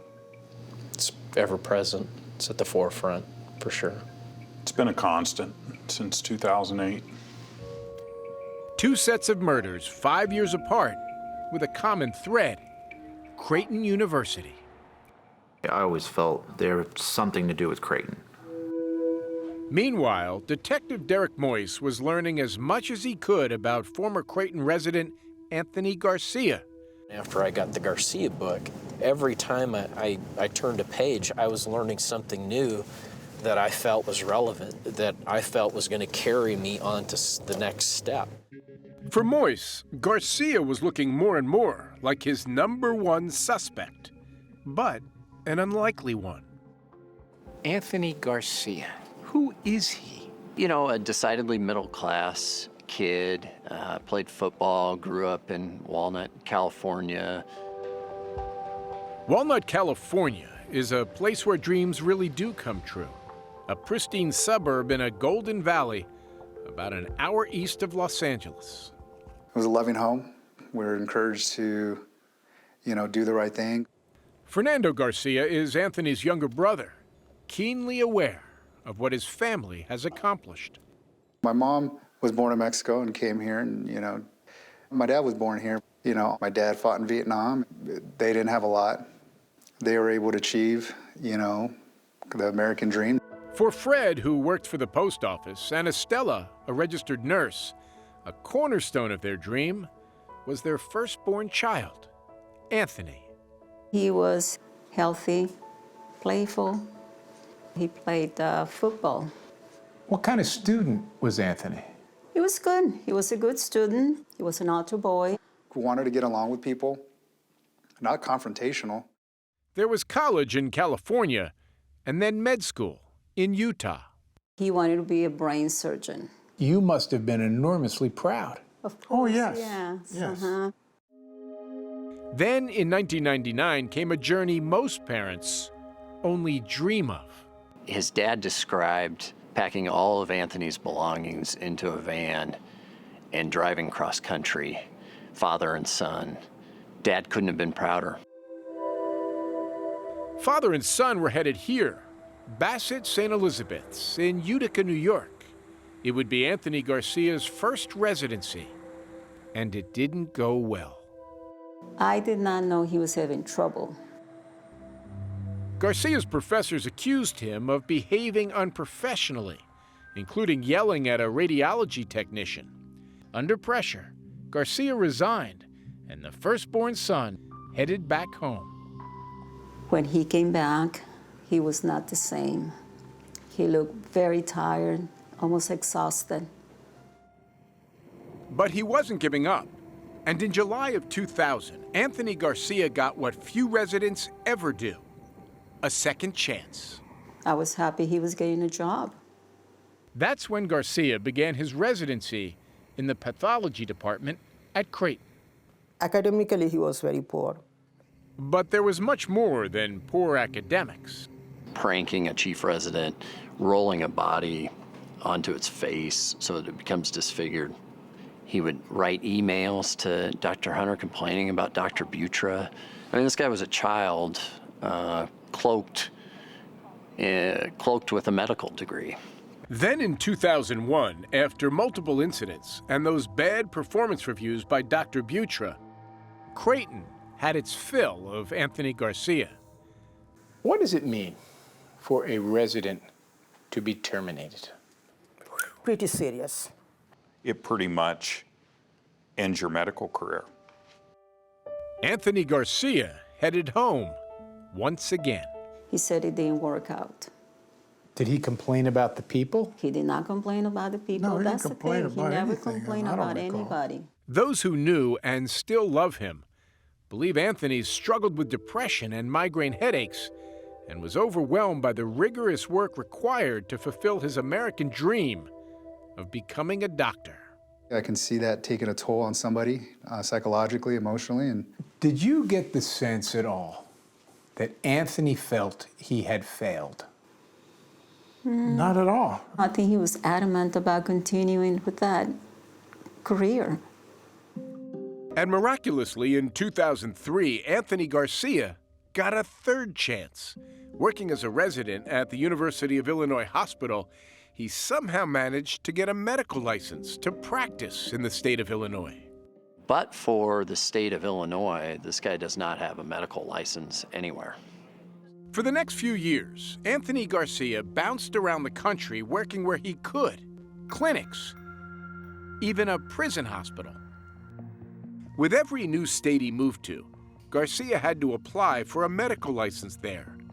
And those who had the authority to grant that license would learn of his dismissal from Creighton. And each time, he would pay a price for his past. To get licensure in another state, they would be sending Creighton University very specific requests about Anthony Garcia's time at Creighton University. And those responses were not Positive? They were not positive. It doesn't take a detective or even a physician to read those as a layperson and say, that's not going to help him get licensure or a job. Investigators discovered that in February 2008, Garcia was living in Louisiana. The state denied his application for a medical license, due in part to his termination from Creighton. Less than 3 weeks later, Tom Hunter and Shirley Sherman were brutally murdered. The pieces of Anthony Garcia's past were coming together in front of Moyse and Warner. But could they place him in Dundee in 2008 on the day of Tom and Shirley's murder? Moyse wondered what kind of car Garcia was driving back then. So he checked his reports. And I remember it was on page 11 of that report that between July of 2007 and July of 2009, Anthony Garcia had a Honda CR-V registered to him at a Shreveport, Louisiana address. After discovering the make and model, Moyse ran the VIN number to get the color. And it came back as a silver Honda CR-V.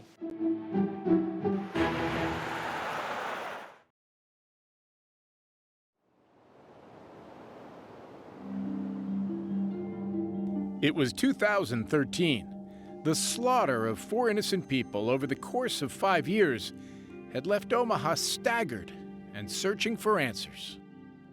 This is something that really had upset the community, the city, the region. It evolved into something so much bigger than any of us were used to. But its origin was right here. The pathology department at Creighton University Medical Center. where Dr. Brumback was the head of the department and Dr. Hunter was in charge of the residents. It was also here, investigators allege, that Anthony Garcia developed his twisted motive for murder. It's unfathomable. A grudge that festers for 7 years before the first killings and 12 years before the second set of killings, that's unheard of. A grudge that wouldn't quit. Revenge for being fired was the motive. The theory of the case Moyse and Warner began to build. But Fernando Garcia, Anthony's younger brother, wasn't buying it. There's been millions of people fired who don't come back and kill somebody. And by 2013, Garcia was long gone from Omaha, living 500 miles away in Terre Haute, Indiana. He had been fired again, this time from that job as a medical worker in a prison. Still, he had a Ferrari in his driveway and appeared to be living the high life. But that wasn't the information cops craved. I needed to find out where he was on May 12th, 2013. The day Roger and Mary Brumback were murdered. Garcia's electronic records lit up the trail.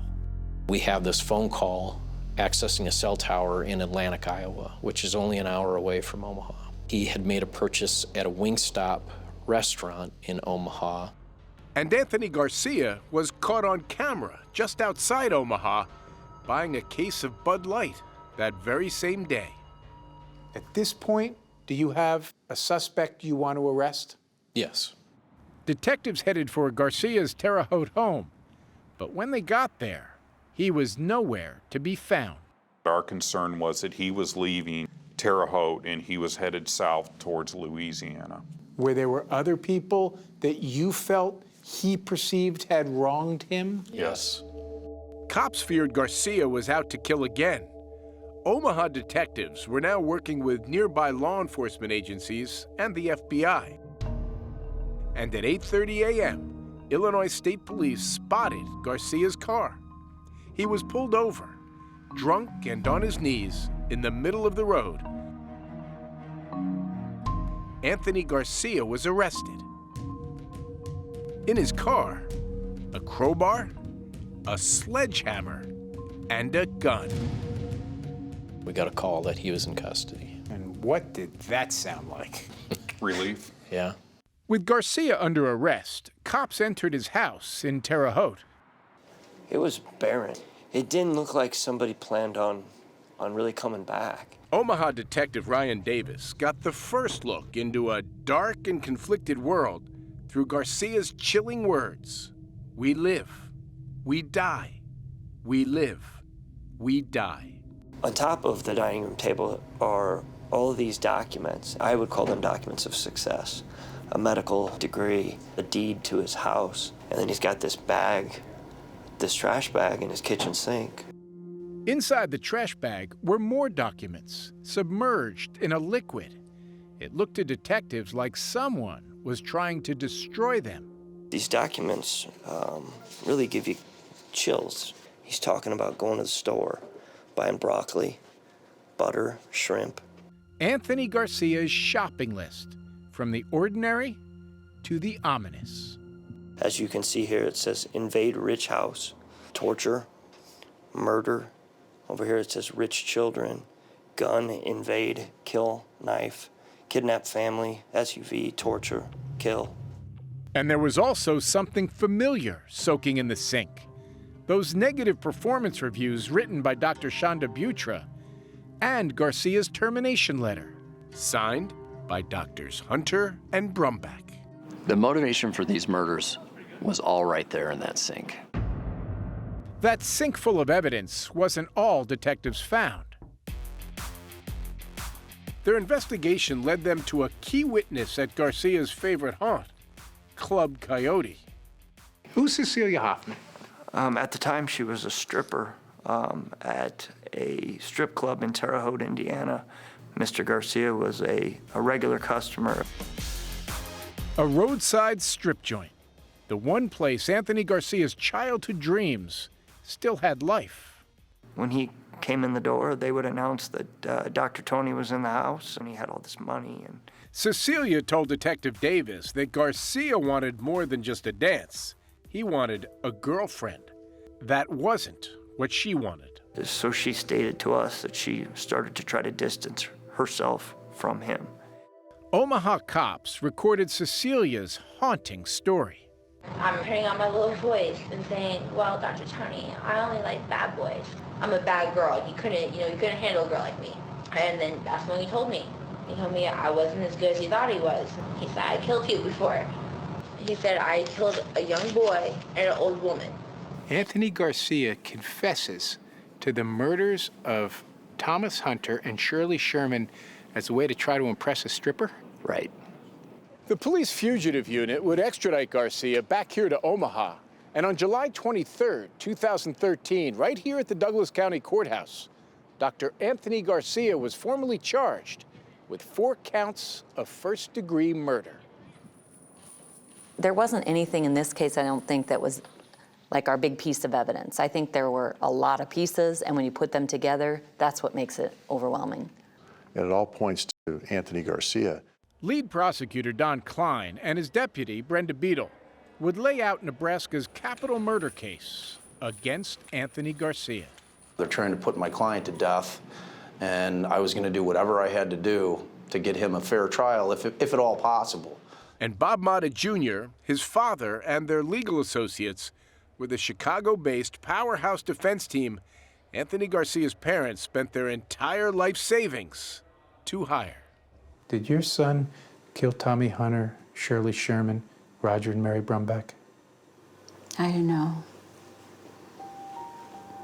If it did, it's a totally different person that they're talking about.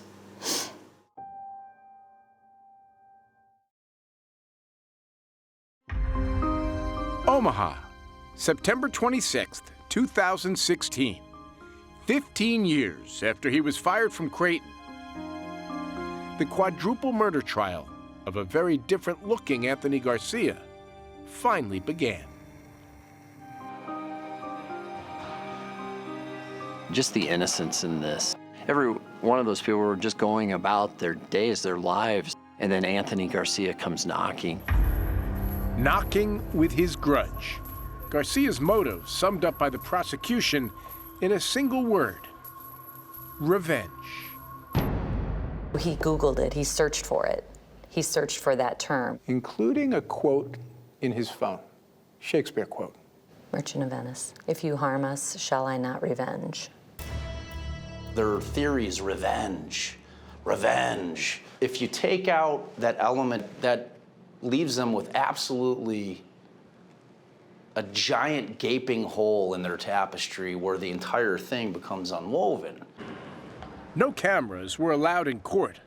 The Mottas of Chicago went at the prosecution like heavyweights. They brought a lot of fire. Revenge, suggested the Mottas, was just a fancy theory.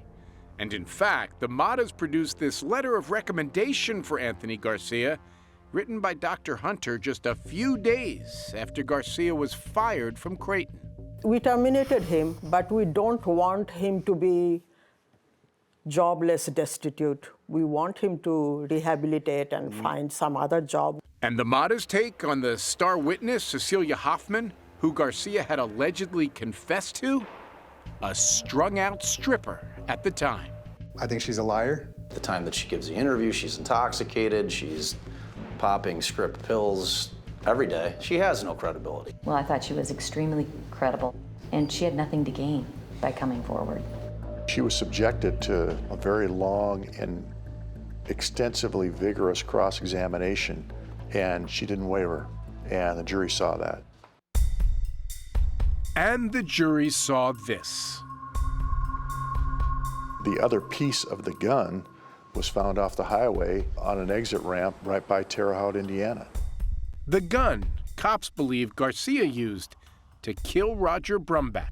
That's an unbelievable coincidence. It's amazing. The serial number matches the one on this gun box found in his Terre Haute apartment. But at the Butras home, on this doorknob, there was DNA. There was DNA evidence that pointed to Anthony But the Mottas insisted cops could not place Garcia in Omaha for the first set of murders, and they argued this. Anthony Garcia was not the only disgruntled employee at Creighton, that buying chicken wings and beer on the day of the Brumbach's murder didn't make their client a killer, and that he was simply looking for a job again in the Omaha area. If Nebraska puts Anthony Garcia to death, is an innocent man dying? I believe so. I believe so. After more than 50 witnesses and 15 days of emotional testimony, the case went to the jury. It took just 7 hours, and then the jury spoke as one. Anthony Garcia guilty of murder in the deaths of Thomas Hunter, Shirley Sherman, and Roger and Mary Brumbach. Anthony Garcia, who didn't testify, guilty on all counts. You know, the breath just kind of comes out of you. And it brings a lot of emotions back because you think about, I can see, about Thomas and Shirley and Roger and Mary. For two cops, it was the answer to nearly a decade of relentless work. You have been called the hero of this story. Not at all. You can't shake that off fast enough. Oh, yeah, no, not at all. You're describing to me a tireless investigation. By a lot of detectives in our department and other agencies. But Omaha, that proud Midwestern city, wasn't buying Derek Moyce and Scott Warner's modest ways. And when they approached a room full of the victims' loved ones... Tell me what happened. You walked in? I don't even want to say it. Why not? I don't know. I can see it in your face. This was the most emotional moment, wasn't it? One of them, yes, for sure.